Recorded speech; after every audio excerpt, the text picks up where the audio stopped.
everyone, welcome back to my channel. So today I'm doing another foundation review and check-in, and I'm going to be wearing it all day for you guys to see how long it lasts on me and if there's any problems or anything like that happens with the foundation throughout the day. But today I am testing out the Tarte Amazonian Clay Stick Foundation. I think it's supposed to be just like the regular Amazonian Clay foundation, but in stick form. So before we get started actually applying the foundation to the face, I just want to talk a little bit about it first. So the actual foundation itself is going to be $39. It is not out yet. I did receive these foundations in a PR package, but no, this is not a sponsored video. Everything that I say is 100% my own opinion. I don't even know what I'm going to say yet because I haven't worn this foundation for a full day. We don't know what's going to happen. So there are 12 shades in these stick foundations. This is the darkest shade. It's called Rich Honey, and this is the lightest shade, which is called Fair Beige. It's supposed to be a full coverage foundation and really, really good for your skin. There's something about the clay that's supposed to be very purifying and very nutritious for your skin. What? But it's supposed to be really, really good for your skin, not clog your pores and all that good stuff. You know how Tarte does it. They like to be very natural with their ingredients and products. So they do have a brush that kind of goes with this foundation, and that costs another $28, and this is what it looks like. It's like a long, slender brush, and it's a very dense buffer brush on the end. I did try to use this once and I didn't really like it at first because the brush itself is really small. When I use buffing brushes for foundation, I like them to be a little bit bigger than this. But I'm gonna give it another shot today. I'm gonna be using this on one side of my face and a beauty blender on the other side. I have tried this foundation once before and it did seem very, very dewy to me. I'm not sure how it will work on oily skin, but we will go ahead and just test it out. I'm not gonna tell you anything of what I think of it yet because I've only worn it for like an hour or two before. I believe that it is coming out May 21st, so very, very soon. Keep your eyes open for that. But without any further ado, let's just go ahead and get into the review and do the thing. So I do not know what my shade is. I do have a little bit of a fake tan left. So I'm gonna go ahead and zoom you guys in a little bit, and we are going to test out some shades together to find out what is my best shade. So for just the fun of the video, I'm gonna show you the lightest color on me, and then I'm gonna work my way up. So that is Fair Beige, way too light for me right now. So we're gonna throw that one to the back. This is the next color. Okay, getting a little bit better. This one's a little bit more yellow tone and the first one was more pinky. So this is the next shade. It's called Fair Light Neutral. Okay, that one looks pretty good. Let's just go up one more shade to see. So this is the next darkest color. That one looks good too. I think I'm gonna go with Fair Light Neutral. This color was light beige. I think it's just a little too dark for me, so we're gonna keep it safe and go with the lighter one. So first, before I get started, I'm going to go ahead and go in with a primer. Today I'm using the Too Faced Hangover Primer. I like this one because it is nice and sticky for the foundation to really lock onto, and also it just makes my face feel really good. I really, really like this primer. So first I'm going to start on one half of my face using this brush to see how it goes, and we're going to compare it to a beauty blender. So I'm going to do 3 swipes on my cheek, a couple on my chin, one on my nose. And then I'm also going to bring it down my neck just a little bit. Okay, so going in with the brush.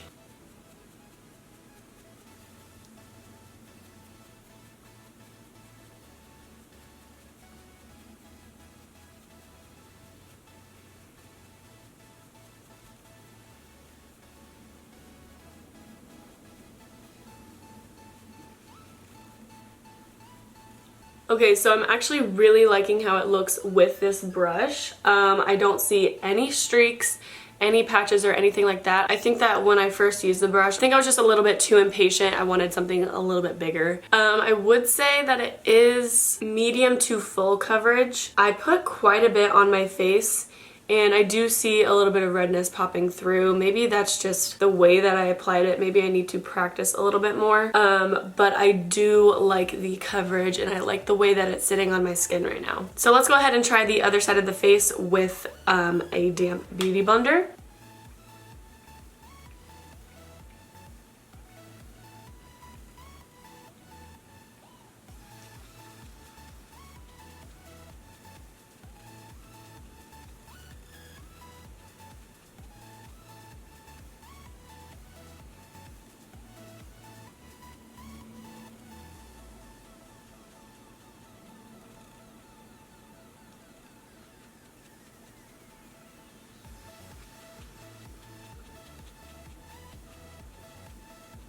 Okay, so the Beauty Blender applied it so much faster, and both sides pretty much look the same to me. I don't see any streakiness. It all looks pretty good right now.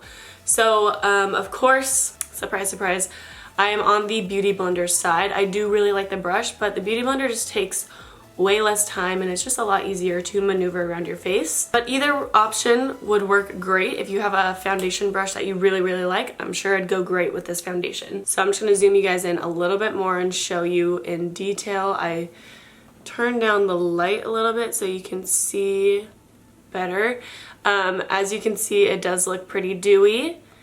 I don't know how some of you feel about that, but it looks really, really beautiful on my skin right now. I'm liking how it's medium coverage on me right now. Some people probably would want it to be full coverage. I'm sure you can build it up as much as you want, but I really like this amount of coverage personally. So I'm gonna go ahead and finish my makeup real quick. I'm just gonna add a little bit of concealer and powder and a little bit of highlight, nothing too special. I just wanna really be focused on the foundation today. So I will be right back. Okay, don't mind me, I'm just in my living room right now, but I wanted to get a shot in natural lighting. That's what I usually do with foundation reviews. But I'm just gonna zoom in a little bit and show you the details on my face. So far, I'm really, really liking it. It doesn't feel too dewy after I set my face. It looks really, really good on my skin. I'm really liking the consistency and just how it's laying on top of my skin. Color does look really, really nice with my fake tan. And yeah, that's pretty much it. Oh god, the clouds just block the sun. So I'm gonna go ahead and eat some food, just spend a couple hours doing some things that I need to do, and then I will go ahead and check back in with you guys and let you know how this foundation's holding up. First, I just have to show you my cute little kitties. Napping away. That's all they do is nap, nap, nap. Hello? Hello? Hello? Mr. Giddy. So it's been about 4 hours. I just wanted to get a check-in before the sun goes down too much. It's about to get really dark. Update on the foundation. It's still looking pretty good. I ate like twice and I've been just like drinking a bunch of water since then. And I've also had to blow my nose like 3 different times, and my nose actually still looks really good from what I can see. So I'm pretty impressed with that. The overall foundation still looks pretty good.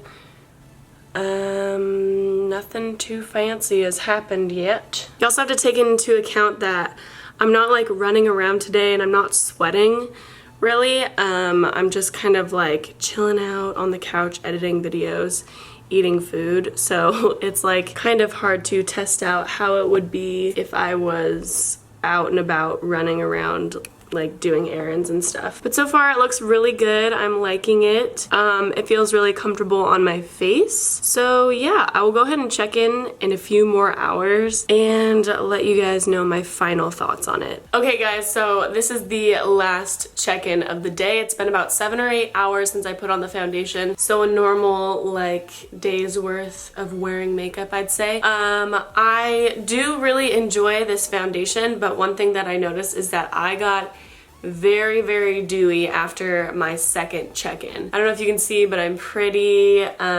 dewy. My face feels just a little bit sticky, in my T-zone area. But as far as my foundation looks, I think it looks really, really good. My smile lines did crease. What's new? My smile lines always crease no matter what foundation I use. And the foundation isn't blotchy or anything like that. If you guys have watched any of my tutorials before, you'll probably know that one of my favorite foundations ever is the Tarte Amazonian Clay, their original one. It's just such a good foundation, and I kind of knew that I was going to like this foundation because I'm a fan of the original one, so I feel like only good can come from a more updated version of it. Now, I don't know how your skin's going to react if you are an oily person. I am dry mostly, but I get a little bit oily around the sides of my nose and on my chin after a long time of wearing foundation. But other than that, I'm pretty much very dry most of the time. So if you're oily, I don't think I would recommend this foundation to you. This is definitely a foundation for more normal to dry or combination skin. I would have to give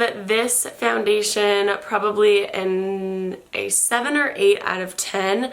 I'm gonna say 7 because I did get pretty dewy. I give the Tarte Amazonian Clay, their original one, a 9 out of 10, which is a very, very high score for me. I'm super picky with my foundations. But yeah, I really like this stick foundation. If you're into more stick foundations, I definitely would check this one out. Again, no, this is not a sponsored video. I truly did enjoy this foundation, and I will be using it for future tutorials and in the future as well. But anyways, thank you guys so much for watching. I hope you enjoyed this video. I love you, and I'll catch you in my next video. Bye guys.